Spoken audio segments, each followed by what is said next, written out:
Olá, queridos, a paz do Senhor Jesus Cristo a todos vocês. Eu sou o Fernando Aquino e estou aqui para mais um Edificando à Luz da Bíblia. Hoje abordaremos nesse vídeo aqui a lição de número 6 da revista da editora Central Gospel, a revista Lições da Palavra de Deus. E o título dessa lição é Livro dos Salmos, parte 3, do Salmo 73 ao 89. Então, a princípio, o que a gente vai estar fazendo aqui hoje é dando continuidade a esses estudos que estamos realizando dentro do livro de Salmos, dando sequência também aí ao estudo de maneira mais ampla aos livros poéticos, que é o tema aí desse trimestre. Então, para começar, vamos estar vendo aqui, a princípio, nosso texto bíblico básico. Está lá no Salmo 73, os versos 1 ao 10, versos 12 ao 14 e versos 16 ao 18 e, por fim, o verso de número 24. Temos também o nosso texto áureo. Está lá no Salmo 88, verso 13, e diz: Eu, porém, Senhor, clamo a Ti e de madrugada Te envio a minha oração. Vamos então para o nosso comentário aí, a palavra introdutória, a qual nos diz: Nesta lição, abordaremos a terceira divisão do livro dos Salmos, que abrange o capítulo 73 ao 89, do referido volume. Estes também são conhecidos como Salmos de Salomão, por ser atribuída ao sucessor de Davi a compilação e a montagem desses textos na época de seu reinado. Porém, a escrita da maior parte dos poemas dessa seção é atribuída a Asaf. Vê aí os títulos que a gente vai estar vendo aí dos capítulos. Para começar, gente, então a gente vai estar falando um pouquinho hoje aí sobre aquela que seria a terceira parte desse estudo relacionado ao livro dos Salmos. A gente vai estar vendo um pouquinho mais sobre o Salmo 73 até o Salmo 89. O que a gente está vendo a princípio é que, assim como nós vimos anteriormente lá, é atribuído a alguns aí a compilação e a montagem desses salmos ao rei Salomão. É claro que a autoria dos mesmos não lhe é atribuída, haja visto o fato de a gente ter visto que o Salmo de número 72, esse sim, é atribuído à autoria a Salomão, mas os demais não. Então o que nós vemos é que, mais uma vez, a compilação, ou seja, a união desses documentos, e a montagem, a preparação desses documentos, aí é, de maneira clara, atribuída ao rei Salomão. Porém, a escrita destes salmos que a gente viu aí, da maior parte deles, pelo menos, é atribuída a Asaf. A gente vai ver um pouquinho sobre Asaf para entender um pouco melhor sobre essa questão aí. Dando continuidade, vamos lá. Vamos ver aqui Asaf. A princípio temos aí o nome deste homem, Asaf, que nós conhecemos aqui no português, vem de Asaf, Asaf do hebraico, e vamos falar um pouquinho sobre a vida deste homem. Asaf foi o segundo maior salmista depois do rei Davi. Olha que informação interessante que a gente está aplicando. Por quê, professor? Porque o ideal, eu acredito que para essa aula, é você, já que vamos falar um pouco sobre esses salmos, e a gente sabe que a autoria deles é atribuída a boa parte, ou a maior parte deles a Asaf, é bom que a gente entenda um pouquinho quem é esse personagem, quem era esse personagem chamado Asaf, em que tempo vivera e qual é a importância deixada aí dele para conosco, para que a gente possa estudar. Então, para começar, ele foi um salmista, assim como Davi e assim como os filhos de Corá, Emã, Jedutum e outros como nós conhecemos aí dentro da Bíblia Sagrada. Então, dentro disso, a gente vai perceber também que no que tange a composição, ele compôs o Salmo 50, então o Salmo 50 é de autoria de Asaf. Também, junto a ele, a gente vai ver aí o Salmo 73 ao 83. Então, a gente vai estar vendo que desses 10 salmos aí, do 73 ao 83, toda a autoria deles é dada a Asaf. Basta que, para isso, você leia esses salmos, e você vai ver no cabeçalho dos salmos aí, iniciando a cada salmo, a gente percebe que ali está descrita essa autoria. O mesmo descendia da tribo de Levi. Então, além de ser um salmista, além de salmodiar, além de compor, ele também pertencia à tribo de Levi. E isso é importante, tá? Então, com isso, ele não é só um salmista, um compositor, mas ele também é um levita, e isso é importantíssimo. E aqui as referências, basta ver lá 1 Crônicas, capítulo 6, dos versos 39 ao 43, para entender melhor isso. Durante o reinado de Davi, Asaf foi um dos principais cantores e tocadores de símbolos. Está lá em 1 Crônicas 15, 17 a 29, inclusive em referência lá ao período em que Davi estava levando a arca, tirando a arca da casa de Abinadab, a qual houve aquele incidente terrível, culminando na morte de Uzá. Então Davi deixa a arca na casa de Obed-edom, por conseguinte ele retorna posteriormente, após fazer tudo correto, ele volta para tirar a arca da casa de Obed-edom e conduzi-la até Jerusalém. A questão é que nesse período, então, Asaf estava presente, Asaf estava ao lado de Davi. Vemos também na Bíblia que Davi ele colocou Asaf como uma espécie de líder, né, dentro dos cantores, os músicos lá. Então Asaf, além de ser um levita, tá, além de ser um compositor, um cantor, ele também liderou este grupo. Isso são informações importantíssimas que nós podemos entender e analisar. Então ele não era só um compositor, ele era um cantor, e não era só um cantor, como também era um músico, um instrumentista, né, como muitos diriam naquele período, um tocador de símbolos, que é um instrumento da época. Essas são algumas informações, professor, que você pode estar se utilizando aqui para aplicar nas suas aulas junto aos seus alunos. E é claro que peço que você também, encarecidamente, peço que você consulte, que você pesquise a fim de trazer mais questões para elucidar pontos como esse na sua aula. Dando continuidade, né, e já sabendo e conhecendo um pouco mais sobre a vida de Asaf, a gente pode dar início, então, aos tópicos da lição para entendê-la melhor. Vamos então para o nosso primeiro tópico, que diz aí: a prosperidade do ímpio e a justiça divina é o tema referente ao primeiro tópico. Vamos lá ver o nosso primeiro subtópico, e para entender melhor vamos estar vendo aqui uma questão interessante, que seria aí: o sentimento de impunidade chega até o coração de muitos, como se houvesse algum tipo de injustiça da parte de Deus. Porém, é preciso ter em mente que o Senhor recompensará cada um segundo as suas obras, no tempo em que ele estabeleceu pelo seu próprio poder. Então, o tema que nós vamos abordar aqui a partir de agora, aí é bom que você foque isso aí com seus alunos, é a questão da chamada prosperidade do ímpio, que muitas vezes nos dá uma certa sensação de impunidade, né? Muitas vezes a gente vê o ímpio crescer muito, materialmente, fisicamente falando, economicamente também, e muitas vezes parece que isso traz consigo uma sensação de impunidade. Muitas vezes alguns chegam a pensar que há no mundo uma injustiça e que tal injustiça parte de Deus. Então esse é o ponto interessante a se analisar, né? A gente vê se a injustiça acontecer, mas essa injustiça não pode ser atribuída de forma alguma, de maneira alguma a Deus. Haja visto o fato de que Deus é justo, né? Um de seus atributos é a justiça. Deus é santo, é reto, é justo, tá? A gente precisa ficar muito atento, Deus é fiel, a gente precisa ficar muito atento a essa questão aí. Então, esse sentimento que às vezes nos inunda o coração, na impunidade, a gente vê aí as pessoas que se voltam contra Deus, pessoas que voltam contra o próximo, crescendo, prosperando, adquirindo, e às vezes isso pode, tá? Foque nisso aqui, professor, cuidado para que os alunos às vezes não venham compreender melhor, mas muitas vezes pode vir ao coração de alguém, o pensamento de alguém, que parece que Deus não é tão justo quanto diz ser, ou quanto parece ser. Então, muitas vezes parece que a impressão que nós temos é que o ímpio continuará a vida toda impune, ele nunca vai pagar pelos seus erros. Tá? E com isso, alguns acabam até mesmo culpando a Deus por tamanha ou tanta injustiça que há no mundo. Porém, é bom entendermos isso aqui, tá? Há sempre um porém.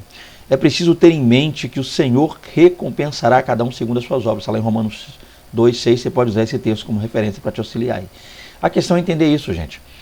Ainda que para esta vida, para este mundo, né, a gente veja a injustiça, a gente acompanha aí nos noticiários a impunidade crescendo a cada dia mais, os ímpios prosperando de maneira financeira e material, parece que nos veios de comunicação, parece que nas grandes empresas que comandam o mundo, parece que a maioria dessas pessoas ímpias estão sempre crescendo, sempre tendo mais. E a ideia que se tem às vezes é que Deus não está vendo isso, mas é necessário entendermos o seguinte, gente: haverá uma recompensa, tá?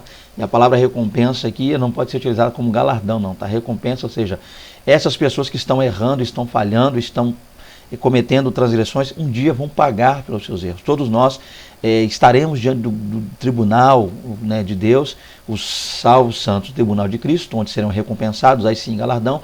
Mas os ímpios, aqueles que se voltam contra Deus, estarão diante do trono branco. O juízo final há de acontecer. A gente não pode de maneira nenhuma esquecer disso. Então, aqueles que estão errando pagarão por os seus erros. A gente precisa começar essa aula tendo esse ponto em mente, para que a gente consiga conduzir a partir daí os nossos diálogos, para fazer com que nossos alunos venham entender melhor esse ponto. Tá? Outro ponto também que é interessante focar: e quando é que isso vai acontecer? Porque muitas vezes parece que está muito longe. Esse é o ponto. Tá? Deus não é injusto. Sim, Deus é justo. Ok, mas o ímpio prospera. Como explicar isso? E ponto. Parece que vai ficar impune para sempre, tá? Haverá impunidade para sempre. O ímpio parece que nunca vai pagar pelos seus erros. Não. haverá um momento sim, mas quando é? Porque muitas vezes a gente vê essas coisas e parece que o nosso coração anseia por esse dia logo, breve, muito breve. Então quando é que isso vai acontecer? É bom que a gente entenda outra coisa. No tempo que quem Deus estabeleceu pelo seu próprio poder. Isso precisa ficar muito claro aí, professor, para os seus alunos.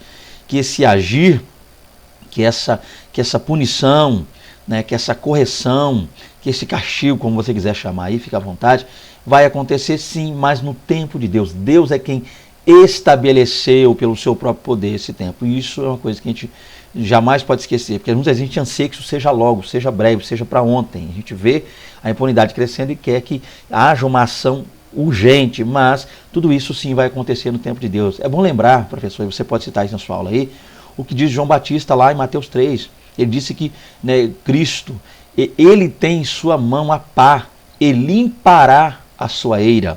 E, é claro, o trigo ficará no celeiro e a palha vai para o fogo, né, queimada no fogo. Então tudo isso é no tempo de Deus. É certo, vai acontecer, deve acontecer, é necessário que aconteça, é mister que aconteça isso, mas Deus é quem determinou o tempo certo para isso. Tá? Vamos continuando aqui. Então, tendo isso em mente, você já tendo dito isso, professor, agora fica mais claro para que a gente consiga entrar aí no texto que nós vamos ver agora, que é um texto muito importante. O Salmo de número 73, tá? E você está vendo que eu coloquei uma ilustração aí, porque esse salmo ele vai trabalhar muito o chamado problema da prosperidade dos ímpios. Alguém, e esse alguém já sabemos, Asaf, o salmista, na qual nos foi apresentado em slides anteriores, este homem de Deus, esse santo homem de Deus, esse compositor, esse levita, esse músico, esse servo do Senhor se deparou com um grande problema, tá? Asaf enfrentou uma crise terrível. Que crise foi essa? Ele vai dizer-nos que, em dado momento da sua vida, ele passou a observar a vida dos ímpios e viu que os ímpios cresciam tremendamente. No que tange vida financeira, vida material, parecia que os ímpios não sofriam, parecia que não havia aperto, parecia que não havia dificuldade. Só que isso acabou, vamos usar uma linguagem muito atual, né? Então você me permite usar essa linguagem, isso acabou meio que bugando, né, a mente lá de Asaf, isso acabou trazendo um certo problema para Asaf. Ele ficou pensando, mas peraí, nós servimos a Deus, buscamos ao Senhor dioturnamente, estamos no templo, estamos clamando, estamos compondo, estamos orando, estamos servindo a Deus com o coração aberto e voltado a Ele, estamos passando tanto aperto, tanta adversidade, mas o ímpio nada quer com Deus, nada quer de Deus, não busca o Senhor, procura afastar-se sempre de Deus, e quando abre a boca para falar de Deus é só para blasfemar contra Deus, e parece que essa pessoa só cresce, só prospera, então isso acabou gerando um dilema, tá? Um grande problema na mente de Asaf. Asaf sofreu muito com isso, e ele acabou quase, vai dizer ele, né, são palavras dele, não minha, os pés dele quase vacilaram, ele quase acabou, com um termo muito usado hoje, se desviando da presença de Deus. Ele quase se afastou dos caminhos de Deus por causa dessa luta terrível que estava na mente de Asaf. Então, o que a gente vai estar vendo aqui é o que Asaf aprendeu com isso. Qual foi a conclusão que esse homem chegou após ter passado por tamanha adversidade, tamanha dificuldade? Vamos procurar entender isso aqui com mais clareza. Vamos lá, analisando o Salmo de número 73. Para começar, vamos ver. Aí o primeiro subtópico vai dizer, a revolta em relação ao homem ímpio, como fruto da fome e de sede por justiça. Então a ideia aqui, professor, sem apresentar o texto, só com o primeiro subtópico aqui, o título do subtópico já te dá uma noção de como você deve trabalhar essa primeira parte. É trabalhar a ideia seguinte, essa revolta aqui é onde? Ela nasce no coração daquele que serve a Deus. Asaf, como um servo do Senhor, se revoltou. Por quê? Porque via que o ímpio crescia. E essa revolta que houve no coração de Asaf não é uma revolta contra Deus, mas sim um apelo, um clamor, tá? Uma busca, uma fome. Que fome é essa? Fome e sede de justiça. Tá? Ele clamou por justiça da parte de Deus, devido à situação que ele contemplou do ímpio. Vou continuando aqui, vamos lá. O Salmo 73 começa com um desabafo angustiante acerca de um justo que testemunha a prosperidade do ímpio. Nós já vimos isso aqui, já expliquei um pouco mais. O que eu vou fazer a partir daqui então é ler, a princípio, o início do Salmo 73, a fim de que a gente venha compreender melhor isso. Vamos lá, Salmo 73, Bíblia aberta aqui, e você vai estar com a sua aí com certeza. Vamos começar o Salmo 73 dizendo, verdadeiramente bom é Deus para com Israel, para com os limpos de coração. Então, primeiro ponto, gente, antes de eu passar para o verso 2, professor, cabe você também a entender e aplicar isso aí, é o fato de que o verso de número 1 já é a conclusão que ele chegou. Olha que coisa linda. Antes dele falar o que ele passou, o que ele pensou, como ele sofreu, os pensamentos ruins que adentraram sua mente, ele começa já de cara. Então ele inicia com a conclusão. Isso aqui é muito importante e você precisa, professor, aplicar isso na sua aula. Você precisa entender isso aqui. Porque nós vamos falar de um homem que vacilou, um homem que errou, um homem que ficou olhando demais para o crescimento do ímpio.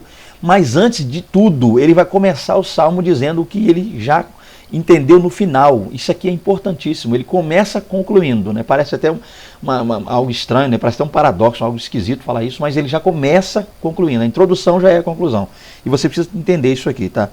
Verdadeiramente bom é Deus para com Israel, para com os limpos de coração. Então, primeiro passo, ele começa concluindo, e a primeira palavra aqui é chave disso aqui.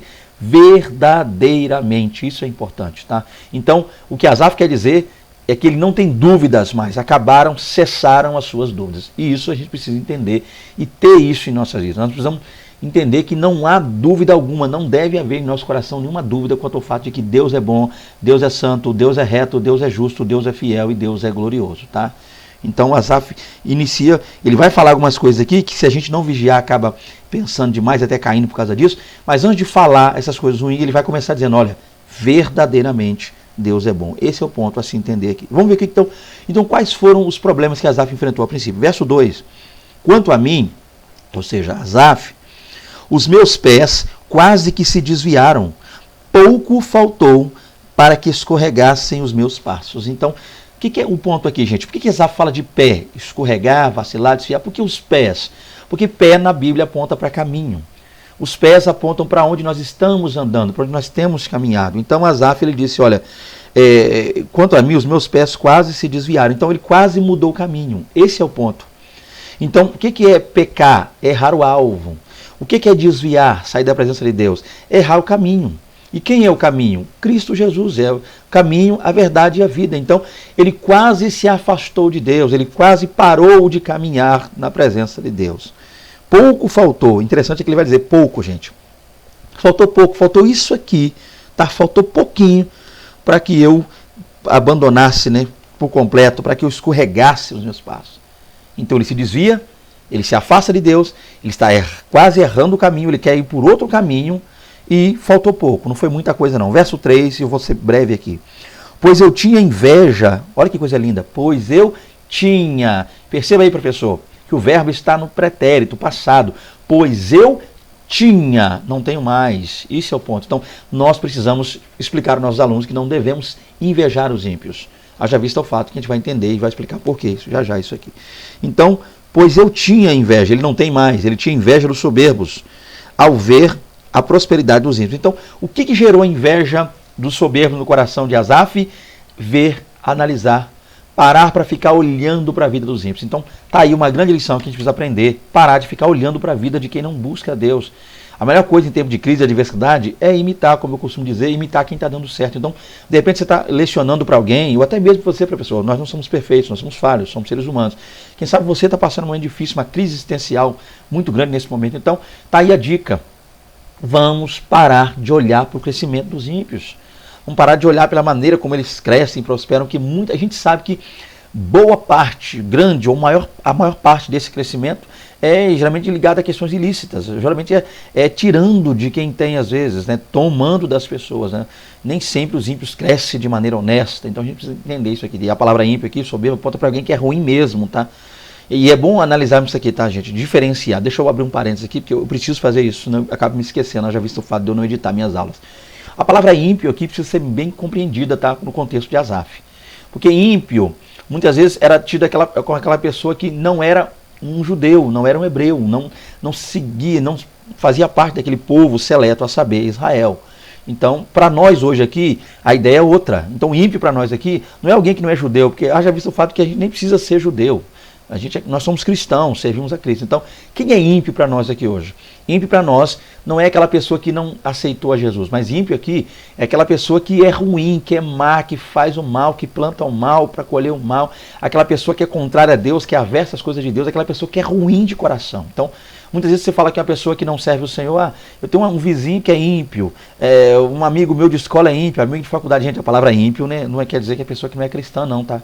Ímpio é uma pessoa ruim, que comete a impiedade, uma pessoa que é ruim mesmo. Tá? Então muitas vezes a pessoa é descrente, mas não é ímpia. Então cuidado com esse termo, cuidado com essa expressão, cuidado com a utilização em sala de aula desse termo ímpio. Explica aos seus alunos, professor, o que é realmente ímpio, tá? Uma coisa é ser descrente, né? Não ser servo do Senhor, né? Não ser cristão, não professar a fé em Cristo. Mas isso não significa ser ímpio. Há pessoas que não professam a fé em Cristo, mas são boas pessoas, pessoas que compram e pagam, pessoas que não fazem mal a ninguém, nem os perseguem por serem cristãos. Você tem amigos que não são cristãos como você, mas que não te perseguem, que não falam mal do Senhor, não se levantam contra Deus, ou seja, então não são ímpios. Tá? Então eu precisava falar isso aqui, que ímpio é uma coisa, perseguidor, ruim, cruel, e descrente é outra coisa. Então, nesse caso aqui é o ímpio que ele está falando, aquela pessoa que é má mesmo, aquela pessoa que cresce fazendo a coisa errada, coisa ruim, tá? Dito pois isso, dá para continuar aqui então. Então o que ele aprendeu com isso aqui? Ele aprendeu, tá, que bom é Deus, verdadeiramente Deus é bom, é que não adianta, não vale a pena ficar olhando para a vida dos ímpios, daqueles que crescem de maneira errada, tá, e transgride a lei de Deus. O que ele observou nessas pessoas? Aí a gente vai descrever aqui para tentar entender o que ele observou. Dentro das observações de Asaf, nós temos aqui a princípio, a primeira: estes não enfrentam apertos na sua morte. Então ele viu que os ímpios, tá, aquelas pessoas ali que prosperavam, que cresciam sem Deus, afastadas de Deus, longe de Deus, contrárias a Deus, cresciam e essas pessoas não pareciam não enfrentar aperto quando morriam. O que é isso aqui, gente? A ideia é que essas pessoas levavam uma vida tão arregalada, tão cheia de coisa, tão bem supridas materialmente falando, que quando essas pessoas morriam, parecia que morria tranquilo. Tá? Olha que coisa interessante, a visão que ele tinha, que a pessoa morria, estava tranquilo a morrer. E outra coisa que ele percebeu, não se acham em trabalhos como os outros homens, não são afligidos como os esses. Então, parecia que essas pessoas ímpias, é o que ele percebia e via, não precisavam nem trabalhar tanto para ter, ou seja, não faziam tanto, tinham muito sem fazer tanto, sem fazer tanta coisa, sem fazer muita coisa. Parecia que eles não se achavam tanto esforço, tanto trabalho, e parecia que as pessoas não eram afligidas, não passavam por adversidade, não passavam por aflições. Muitas vezes o servo de Deus é afligido, passa por lutas, problemas, adversidades, às vezes olha para o ímpio e vê que o ímpio não parece passar por tantas coisas assim e acaba às vezes invejando. Foi o caso de Asaf, cuidado com isso. Possui muitos bens, olha que coisa interessante, possui muitos bens materiais e tem mais do que o seu coração possa desejar. Então parece que para o ímpio as coisas sempre estavam sobrando. O justo lutando para ter algo, lutando para ter o básico, o necessário, aquele ali que seria essencial à sua subsistência, mas, quanto a isso, lá o ímpio só tendo, sobrando, jogando fora, gastando, não se preocupando em guardar. Por quê? Porque lhe sobrava, lhe sobejava sempre as coisas. É o que Asaf viu analisando lá, uma das coisas que ele percebeu. E por fim, o que ele percebeu também, são soberbos e blasfemam contra Deus. Então, além dessas pessoas parecer não ser afligido na hora de morrer, uma morte tranquila, né? Além de não parecer não trabalhar tanto, não se apertar tanto e não se ter afligido quanto os justos eram, além de possuir mais do que precisava, mais do necessário, também eram soberbos, né? Estavam sempre falando com soberba, altivez, e volta e meia, sempre que abriam a boca para falar Deus, a palavra Deus, ou o nome Deus, sempre era contra Deus, sempre blasfemando, sempre voltando-se contra Deus. Foi o que ele percebeu, as coisas que ele viu. E aí eu acredito que, né, e eu coloco isso como a minha parte, tá? Eu penso assim, embora a lição não trabalhe isso, mas é um pensamento meu, e eu acredito estar livre, já que eu estou gravando o vídeo aqui, está livre para também expor a minha opinião. Eu acredito que a última parte era pior. O fato deles serem soberbos e blasfemarem. Isso aqui é que Asaf não conseguia conciliar.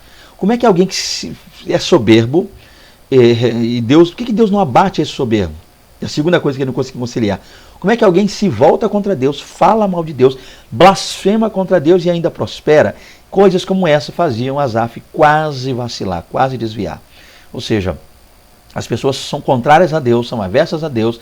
Deus criou o mundo, e aqueles que estão no mundo, vivendo no mundo, contrários a Ele, que tudo criou, ainda estão crescendo e prosperando, são tipos de coisas como essa que às vezes fazem a pessoa questionar a sua fé. E aqui é um perigo que a gente precisa ficar muito atento, tá?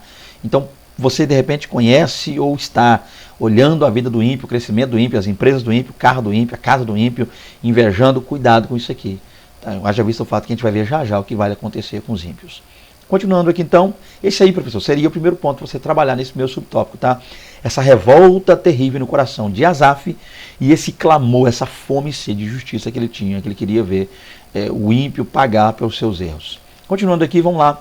A inveja do homem ímpio como fruto da corrupção. Não raramente encontramos pessoas que se lamentam por serem honestas, enquanto há tantos corruptos aparentemente afortunados no mundo. Esse discurso é o fruto da corrupção do coração que inevitavelmente conduz à murmuração. O que você precisa trabalhar aqui, professor? O que você pode trazer para a sua aula para enriquecer ainda mais e você pode trazer como explicação para os seus alunos nesse ponto aqui, nesse subtópico aqui, 1.2. A ideia é o seguinte, vamos lá. É que essa inveja que nasceu no coração, e lembrando que eu estou usando as palavras de Asaf, ele mesmo disse que invejou, tá? Ele chegou a dizer lá para nós que chegou a invejar, sentir inveja aí. Verso 3, pois eu tinha inveja dos soberbos ao ver a prosperidade dos ímpios. Então, o que essa inveja pode trazer muitas vezes, e o perigo de se invejar o ímpio? É o fato de que muitas vezes a pessoa que inveja o ímpio, como está aqui, ó, não raramente encontramos pessoas que se lamentam por serem honestas. Chega um dia, a pessoa vai invejando o ímpio, invejando o ímpio, invejando o ímpio, analisando o crescimento do mesmo, e acaba um dia se lamentando, achando ruim o fato de ser honesto. Essa pessoa acaba chegando à conclusão que não vale a pena ser honesto, não vale a pena fazer as coisas com honestidade. Então essa pessoa começa a dizer, já que os ímpios estão crescendo e estão prosperando, então eu vou começar, eu vou correr atrás.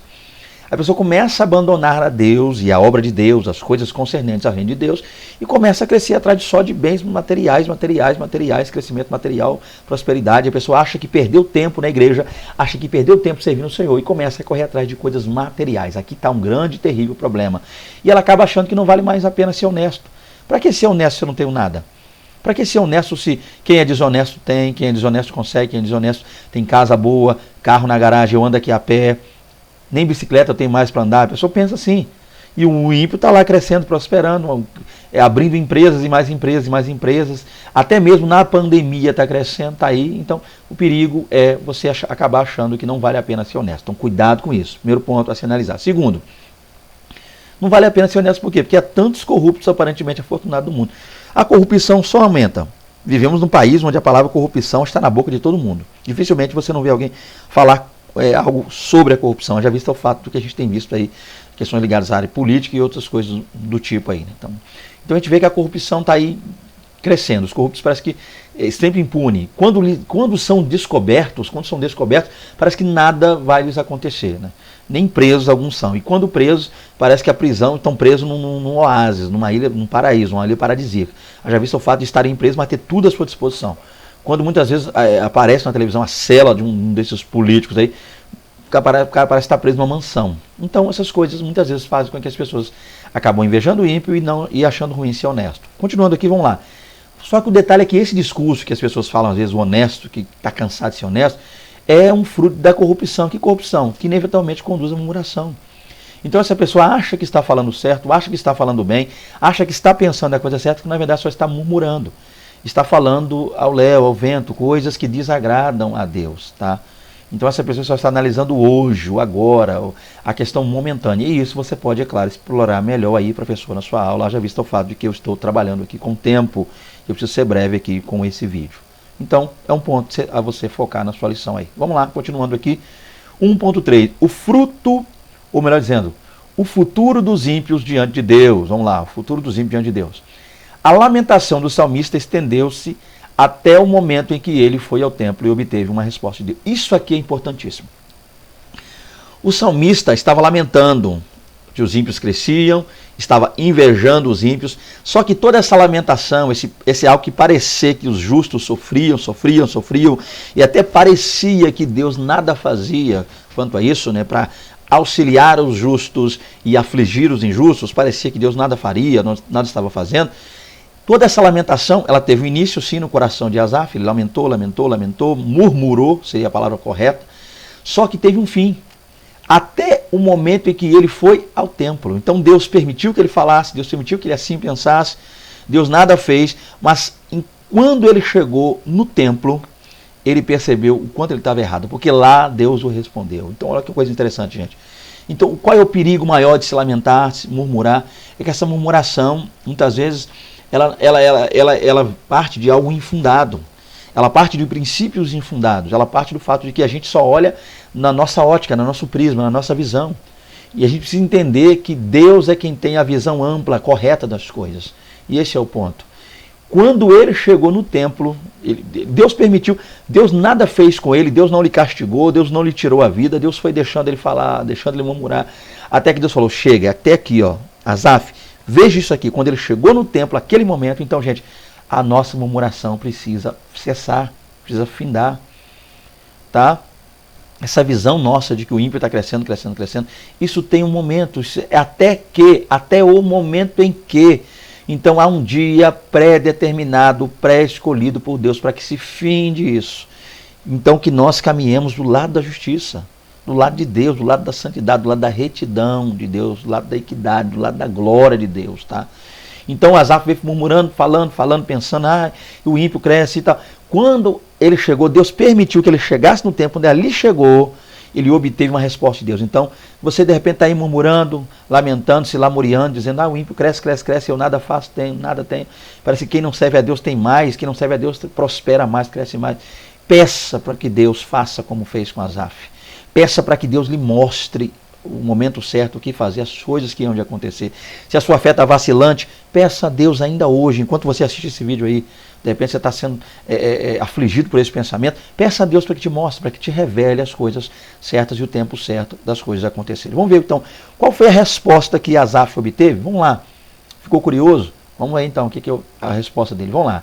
Seus olhos então abriram-se para a verdade e foi-lhe revelado que os ímpios têm um fim tenebroso. Então até aqui Asaf achava estar vendo. O que é interessante isso aqui, professor? Eu acredito que você pode explorar melhor isso na sua aula. É você voltar, como eu estou fazendo aqui, né? Como Deus assim me orientou a fazer, é você voltar lá para o texto, a Bíblia, e você vê o verso aqui, olha, de número 2.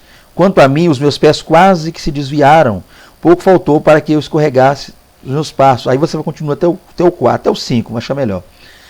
Pois eu tinha inveja dos soberbos ao ver a prosperidade dos ímpios. Vou ficar no verso 3, que é melhor aqui, então. Aí você pode aplicar melhor. Professor, se apega ao verso 3 para você explicar isso aqui. Ó. Seus olhos, então, abriram-se para a verdade. E foi-lhe revelado que os ímpios têm um fim tenebroso. Então, de onde surgiu, de onde brotou a inveja no coração de Asaf? Ao ver o soberbo, ele via. Então ele está falando que a inveja nasce quando ele vê, verso 3. Só que ele via, e ele acabou descobrindo que ele não estava vendo nada, ele achava estar vendo, porque realmente, quando os seus olhos foram então abertos, quando Deus então abriu os olhos e deu a visão realmente, é que ele foi ver as coisas.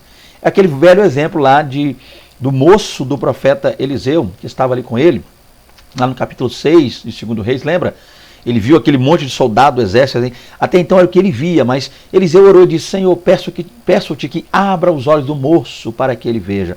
E quando Deus abriu os olhos do moço, ele viu então um grande exército. Então, às vezes você está assim, gente, você só está vendo o agora, só está vendo o exército inimigo, só está vendo os ímpios, só está vendo o crescimento dos ímpios, só está vendo a prosperidade dos ímpios, quando na verdade você precisa pedir para que Deus, assim como Eliseu pediu, lhe abra os olhos para que você veja realmente o que vai acontecer. Foi nesse momento, então, quando Asaf achava estar vendo, e Deus diz, não, você não está vendo, você está vislumbrando algo ruim. Deixa eu abrir os teus olhos para que você realmente veja o que vai acontecer. Aí Deus abriu os olhos de Asaf e ele viu que os ímpios que ele tanto invejava, e até desejou, quem sabe, ser igual, idêntico, ter o que eles tinham, eles teriam um fim tenebroso. E que fim é esse? Vamos lá. Eles são lançados em destruição. Lembrando que é Asaf agora que está relatando o que Deus lhe mostrara, o fim dos ímpios. Ele viu que os ímpios são lançados em destruição, caem em desolação, são totalmente consumidos de terrores. Verso 18 e verso 19. Olha que coisa interessante aí, né? Verso 18, vamos lá, Bíblia aberta. Certamente tu os puseste em lugares escorregadios, tu os lanças em destruição. Verso 19, para continuar. Como caem na desolação, quase no momento, ficam totalmente consumidos de terrores. Então, esse sim é o fim dos ímpios. Aqui Asaf começa a contemplar realmente que ele estava errado. Então, peça, meu irmão, peça, minha irmã, peça você que me assiste aí, nesse momento agora, Que Deus lhe abra os olhos para que você veja realmente o fim dos ímpios. O fim dessa turminha que muitas vezes você olha e fala, está crescendo, está prosperando, está abrindo empresa, está comprando carros e carros e carros importados, está vencendo. Venceram, há quem diga, venceram a pandemia, estão só crescendo. Cuidado, querido. Pode ter vencido uma turbulência, uma tribulação momentânea, mas a pergunta é, vencerão, tá, as angústias eternas? Vencerão a desolação eterna? Vencerão o lago de fogo? Então cuidado com isso, tá? Para você não se pegar como Asaf se pegou aí. Continuando aqui, vamos para o segundo tópico, tá? O primeiro tópico, então, é a questão aí, professor, para o primeiro tópico, sempre que eu fecho aqui, eu gosto de trazer uma espécie de resumo do que eu falei. Então, para o primeiro tópico, apresente Asaf e trabalhe essa ideia do crescimento, tá? Do que seria realmente o crescimento para um justo.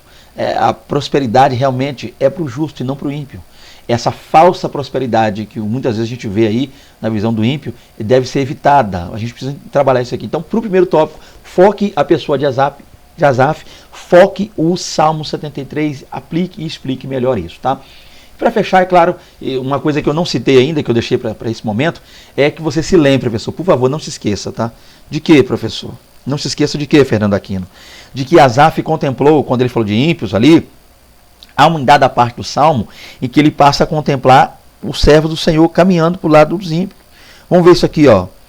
Verso 10. Então você foque aqui. Agora esse é o momento de você trabalhar isso, professor. Uma vez você ter dito isso, você vai fechar a parte de Asaf, Salmo 73, falando no verso 10, dizendo aqui, olha. Pelo que o seu povo volta aqui e águas de copo cheio se lhes espremem. O que é isso? O que ele está dizendo aqui é que muitos dos servos de Deus estavam indo buscar provisão com os ímpios. Estavam abandonando aquilo que Asaf quase fez, alguns haviam feito. Verso 10. Então, muitos servos de Deus hoje estão fazendo isso. Deixando a casa de Deus, deixando o aconchego da presença de Deus, deixando os caminhos do Senhor para buscar guarida e refúgio junto aos ímpios. E lá os ímpios, como diz aqui, ó, enche a taça, enche o copo. Então, Asaf ele estava lidando com ímpios, pessoas que não temiam a Deus, não queriam nada com Deus, mas também passou, no verso 10, a lidar com pessoas que estavam ao seu lado, servos do Senhor, que simplesmente se desviaram, abandonaram a presença de Deus e foram lá buscar provisão, bênção diante dos ímpios. Então, é um ponto de você trabalhar, tá, professor? Você focar isso aqui. O perigo do cristão se desviar e ir buscar refúgio lá, guarida com os ímpios. Ok? Dito pois isso, a gente já pode começar o segundo tópico. O segundo tópico é trabalhar o quê? A justiça de Deus perante o juiz da terra. Aqui, gente, é outro tema. Por que a gente precisa entender aqui, professor? Aquele tema que se abordou lá, Asaf, Salmo 73, prosperidade do ímpio, ok, foi um tema. Aqui você precisa encerrar esse tema, fechar esse tema e não tocar nesse assunto mais no segundo tópico, a fim de não embolar a mente de seus alunos, tá? Para que a sua aula seja boa, abençoada aí. Então o segundo tópico é outro tema. Que tema é esse? A justiça de Deus perante os juízes da terra, que é outro salmo também. Que salmo? O Salmo 82 constitui-se em um apelo contra as injustiças sofridas nesse mundo. Este capítulo é contado entre os salmos litúrgicos, os quais eram musicados e utilizados comumente nas cerimônias judaicas realizadas no templo. Aqui, gente, Salmo 82, Bíblia aberta. Inclusive, eu tomei o cuidado de não pegar nenhuma Bíblia de estudo, para que eu não me confunda trazendo estudo de rodapé de Bíblia e, na verdade, não trazendo o Salmo. Então, eu estou com a Bíblia normal aqui com vocês, como eu costumo dizer, só a Bíblia, sem rodapé e sem estudo nenhum. Vamos lá. Salmo de número 82, virando as páginas aqui. Então a gente vai ver, é claro, que mais um salmo também atribuído a Asaf, a autoria, ainda continua, lembrando que é do 73 ao 83 e também ao 50, então 82 ainda é Asaf falando. O mesmo homem que trouxe aquele tema lá, está trazendo um novo tema aqui. Que tema é esse? Ele está trazendo um tema na qual ele está clamando para que os juízes, aqueles que estavam de posse ali da justiça, de fazer justiça diante do povo, realmente julgasse com justiça. Já visto o fato, né, que ele está repreendendo os juízes. O Salmo 82, como eu já disse, constitui-se um apelo contra a justiça sofrida nesse mundo. Então vamos lá. O que a gente precisa entender aqui? Esse salmo, no que tange parte técnica, professor, você pode parar um pouquinho antes de explicar o salmo e falar sobre o salmo. Em que sentido? Que esse salmo ele era cantado, né, e contado entre os salmos litúrgicos. O que são salmos litúrgicos, gente? Salmo litúrgico já diz, são salmos que eram cantados, entoados em tempos ligados a festividades, algumas coisas ligadas à liturgia de Israel. Não eram cantados comumente, eram cantados em datas específicas. Havia momentos específicos para se cantar esses salmos. E um deles é o Salmo 82. E eles eram tocados, né, eram cantados ao som de instrumentos, e esses salmos eram cantados em cerimônias judaicas que eram realizadas lá no templo. Então, por isso, os salmos litúrgicos, salmos os quais haviam, no momento em que eles estavam sendo entoados, liturgias, ok? Agora, falando do salmo, vamos entender um pouquinho mais sobre esse salmo aqui. Sabendo que é de Asaf, vamos continuar. O cristão e a justiça social. Tópico aí, subtópico 2.1. Nós, cristãos, devemos lutar pela causa dos oprimidos. Às vezes esquecemos de que proclamar as boas novas da salvação inclui lutar para ver estabelecida a paz e a justiça entre os povos. Jesus, em seu ministério terreno, anunciou não apenas um reino de Deus ideal no céu, mas um reino real, presente e possível entre os homens, que deflagraria mudanças de atitudes e alterações de paradigmas terrenos. Então, o que é o ponto aqui, gente? Asaf aqui está defendendo a chamada justiça social, está clamando por justiça. Ele está agora pedindo, ele está agora, de certa forma, conclamando aos juízes, aqueles que eram as pessoas, os magistrados de Israel, para que essas pessoas pudessem julgar a causa dos pobres, para que se deixasse de se cometer a chamada injustiça social. A gente sabe que naquele tempo, né, é comum quando você lê sobre a história de Israel, questões, comentários bíblicos, vão dizer para nós que muitos dos juízes da época do período bíblico, às vezes julgavam as causas baseado em questões financeiras, ou seja, quando uma pessoa que tinha posses estava oprimindo alguém que não tinha, um pobre, essa pessoa subornava esse juiz e o juiz dava causa ganha para o rico, deixando o pobre sofrendo ainda mais, fazendo até com que o pobre fosse pagar por algo que não lhe era devido, algo que ele não tinha feito. Então, Asaf, um dos clamores de Asaf é esse, justiça social. Então, nós precisamos entender o seguinte, nós quem? Nós cristãos, está aqui muito claro na lição. Professor, trabalha esse ponto aqui. Ah, mas os políticos têm que fazer, agora é época de eleição, porque... Gente, independente do que o mundo precisa ou tem que fazer, independente do que os governantes têm ou que precisam fazer, independente, né, de que os magistrados aí, os ministros, né, você pode até, inclusive, há uma siglazinha aí, né, muito falada, né, umas 3 letrazinhas que gera muito problema quando o assunto é rede social, uma siglazinha que começa com F e você já termina aí na sua aula. Mas a questão é, gente, independente do que essas pessoas precisam, tenham que fazer, que sejam com missão fazer, nós cristãos precisamos fazer a nossa parte. Isso aqui é importante, professor, foque nisso. Muitas vezes é muito fácil falar da responsabilidade alheia e esquecer da nossa. A questão aqui, professor, é que você deve focar, e Asaf focou, também na nossa, como povo de Deus, responsabilidade, como servos do Senhor. Então nós precisamos lutar pela causa dos oprimidos. Então é missão nossa, é dever nosso lutar pelos oprimidos, pela causa dos oprimidos. E por quê? Porque às vezes a gente se esquece, tá? De que proclamar o evangelho também é isso. Salvação também é isso. Proclamar o evangelho não é só dizer, ei, levanta a mão, aceita Jesus. É viver. É lutar pelas causas dos mais oprimidos, aqueles que sofrem, como Jesus o fez. Os pobres, prostitutas. Volta e meia você vai ler nos evangelhos aí, lembrando que só há um evangelho, o evangelho de Cristo, mas os evangelistas escreveram os 4, a gente fala evangelho no sentido mais didático da coisa. Então nos 4 evangelhos, tá? É um evangelho. Eu estou falando porque pode ser que alguém comente aqui embaixo, mas, professor, eu discordo, só existe um evangelho. E 4, tá, então tá, um evangelho, o evangelho de Cristo, uma mensagem só, mas 4 evangelistas. Depois a gente fala 4 evangelhos, uma questão para ser mais didático, tá, como professor. Então, nesses 4 evangelhos, didaticamente falando, você já entendeu aí, fica mais fácil, que eles abordam, volta e meia, isso, Jesus falando, Jesus se assentando, Jesus comendo, Jesus muitas vezes ali indo a essas pessoas, às classes menos favorecidas de Israel, tá? Os pobres, as prostitutas e classes menos favorecidas. Haja vista o fato dele também ter ido aos coletores de impostos, que por suas vezes não eram pobres, ou seja, porque ganhavam bem, devido ao fato de ter mesmo de extorsão, mas ainda assim essas pessoas, essas classes oprimidas, ele ia a essas classes. Então a gente precisa lutar por essas classes, ok? Em que sentido? Como é que a gente faz isso?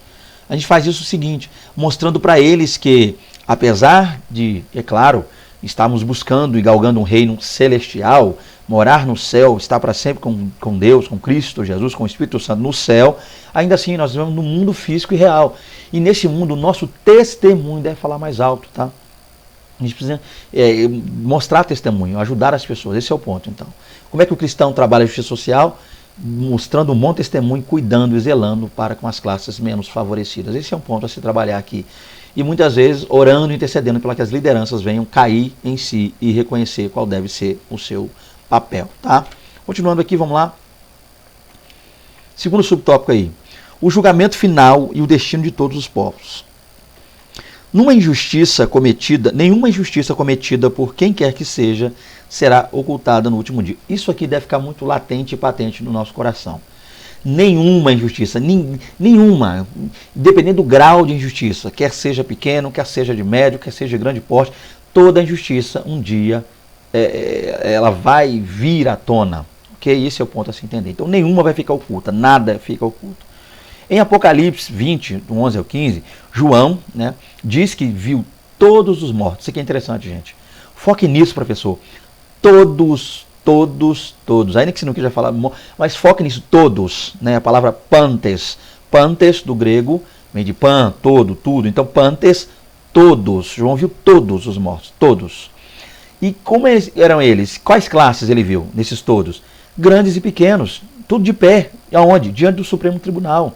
Então ninguém está isento, ninguém que tenha cometido injustiça, seja quaisquer essas injustiças, estarão todos eles perante o grande trono branco no Supremo Tribunal, no dia do juízo final. E cada um recebia segundo as suas obras. Então não foi coletivamente, todos diante do trono, mas na hora de receber, cada um. Isso aqui é interessante, a individualidade da questão.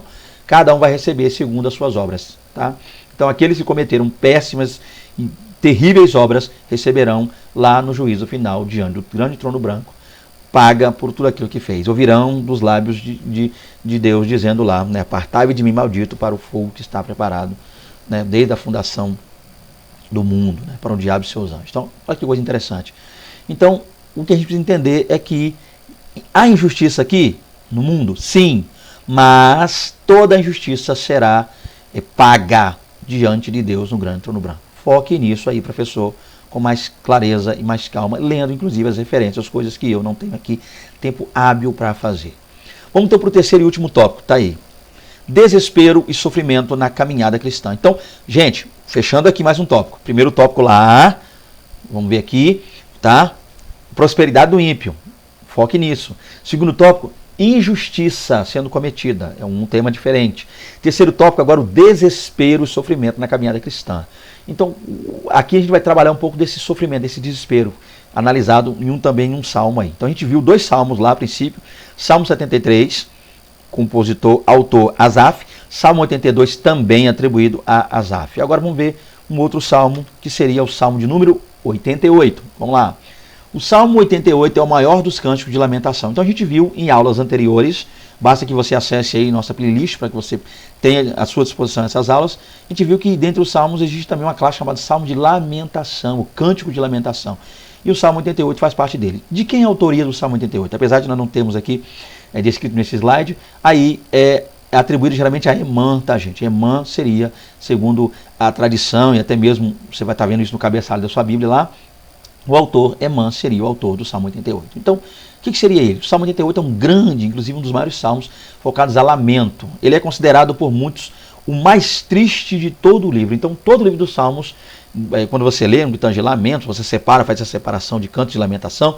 Há quem diga, né, muitos, inclusive a tradição judaica e até mesmo a tradição cristã, acaba atribuindo ao Salmo 88 como sendo o salmo mais triste de todos. A angústia é muito grande do salmista. Emã está usando aqui uma linguagem muito forte para falar de lamento. O texto começa com um grande clamor por livramento e misericórdia.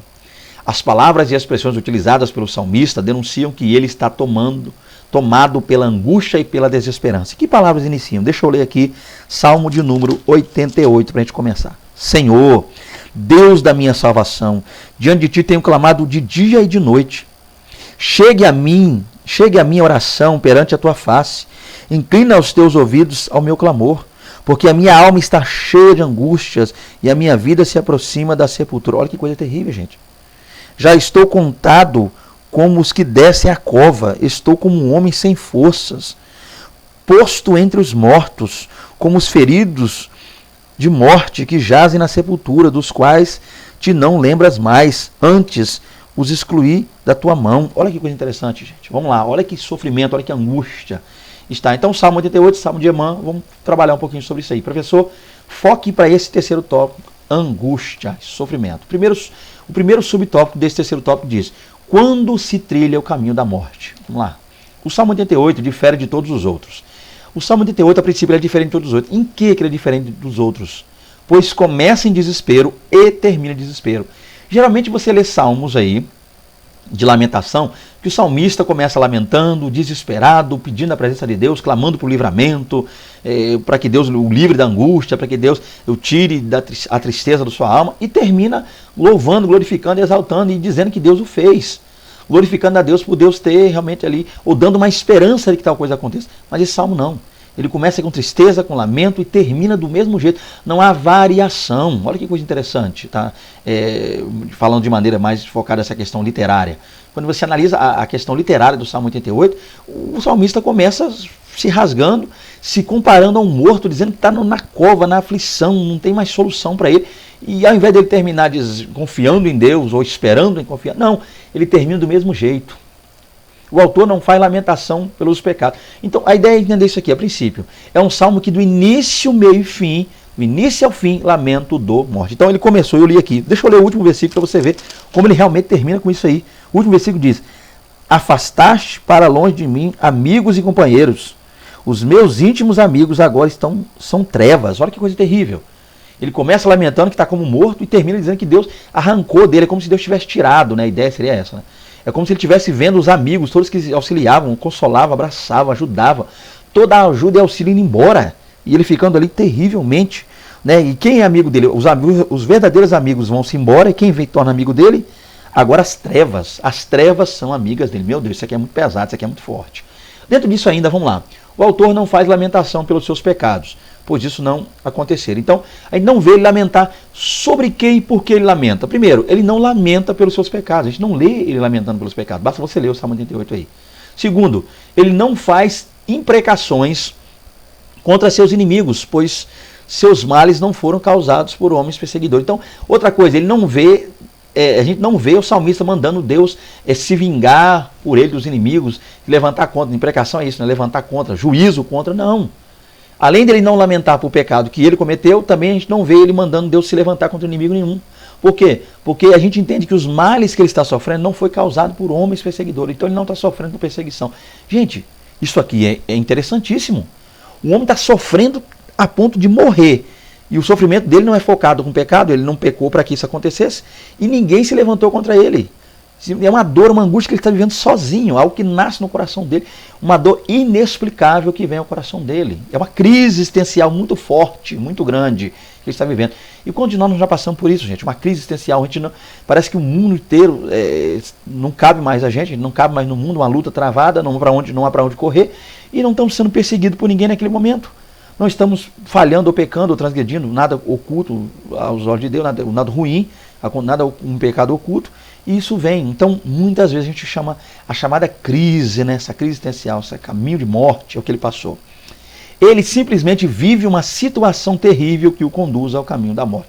Não sabemos ao certo que situação é essa, que Emã está relatando.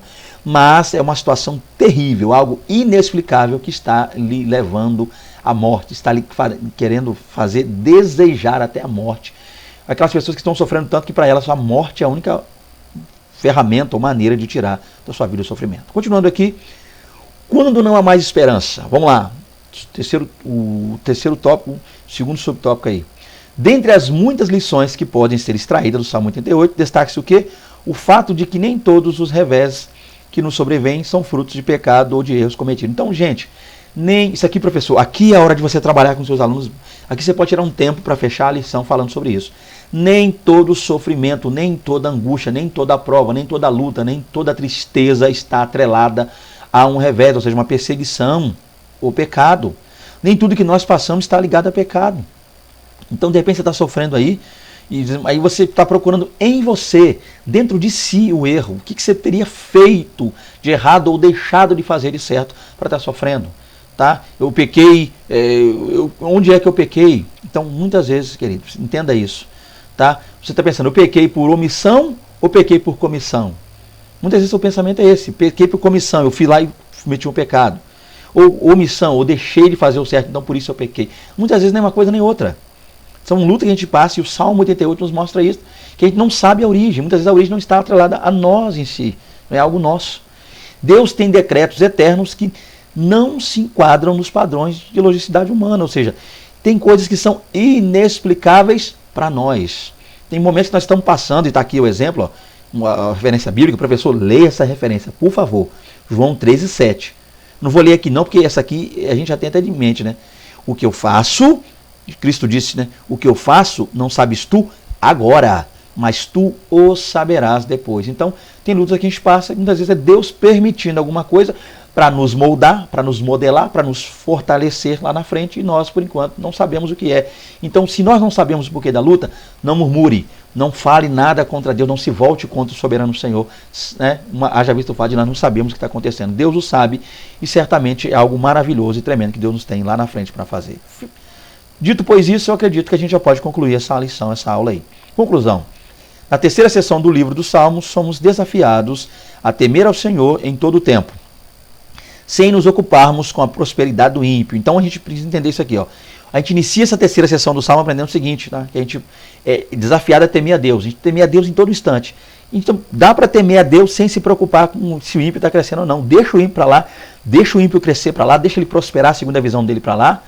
Continua você servindo a Deus da maneira como você pode. Se der para buscar algo mais, galgue, mas galgue corretamente. Busque, cresça com seu próprio esforço, seu próprio suor. Busque de Deus orientação para crescer em meio a essas crises. Não estou dizendo que é pecado, o erro, o cristão, o salvo, o justo, o santo, crescer e prosperar. Não. Cresça, prospere, busque, tenha sempre mais. Dê uma vida melhor para a sua família. Glória a Deus por isso. Isso é correto, isso é bíblico. Mas não como o ímpio, não invejando o ímpio, não tentando crescer como o ímpio, mas diante de Deus. Os autores sagrados fazem entender que não devemos questionar o motivo de o bem alcançar, né, o homem mau ou a razão de pessoas aparentemente justas padecerem necessidade. Então, para de pensar por que muitas vezes o homem mau está crescendo e o justo não. Só busque a Deus. Isto porque Deus é justo e fiel, e em santo amor comanda todo o universo. Esquece os injustos e lembra, Deus é justo. No tempo certo, Deus nos recompensará, os que servimos a Ele. Queridos, finalizando mais uma lição aí, tá? Tá aí, mais uma vez. Quero finalizar agradecendo a Deus pela oportunidade que Deus me deu de poder gravar esse vídeo, poder passar um pouquinho do que Deus nos tem dado, trocar experiência com vocês aí. Esse é o desejo desse canal, estamos aí crescendo diante de Deus. Então você sentiu o desejo, tá? Fica à vontade. Você nunca vai me vir pedindo para alguém se inscreva, exigindo. Se você sentir de se inscrever no canal, se inscreva. E caso fazendo isso, se for do seu desejo, peço que você também, é claro, clique no sininho aí para as notificações para que você receba. Porque volta e meia, né? Semanalmente estamos aqui postando vídeos novos. Quero agradecer a todos vocês que estão assistindo, compartilhando, comentando, sentindo o desejo de contactar-nos. Está aí nosso contato sempre. Está aí meu nome, Fernando Aquino. Está aí o nosso contato, 27, porque resido no estado do Espírito Santo. E o nosso telefone está aí, 99930-8767, também é zap, basta enviar no zap. Tem uma dúvida? Ficou uma dúvida? Não fui eu claro no que disse aqui?